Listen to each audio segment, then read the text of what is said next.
बहुत मज़ेदार नाच गीत नकटा झूमर लेके आई हूँ। आप लोग सुनिएगा ज़रूर। आप लोग को अच्छा लगे तो वीडियो को लाइक, चैनल के सब्सक्राइब जरूर कीजिएगा।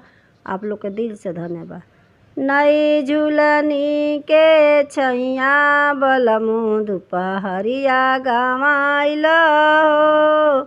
नई झूलनी के छैया बलमु दुपहरिया गवाइल हो।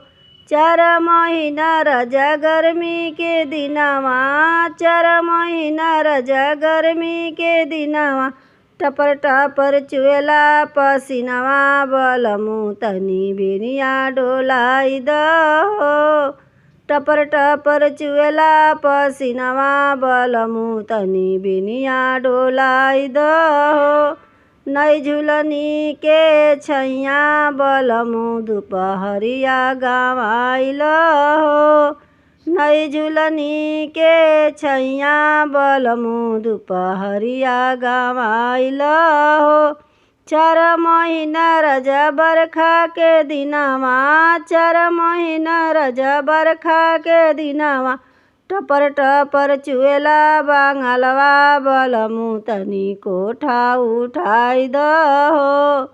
टपर टपर चुएला बांगलवा बलमु तनी कोठा उठाई दहो। नई झूलनी के छैया बलमु दुपहरिया गवाइल हो।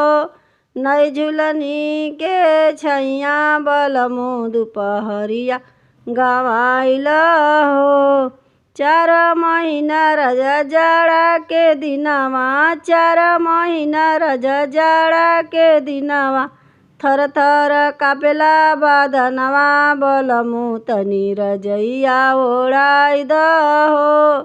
थर थर कापेला बदनवा बलमु तनी रजइया ओढ़ाई दहो। थर थर कापेला बदनवा बलमु तनी रजइया ओढ़ाई दहो। नई झूलनी के छैया बलमु दुपहरिया गवाइल हो। नई झूलनी के छैया बलमु दुपहरिया गवाइल हो।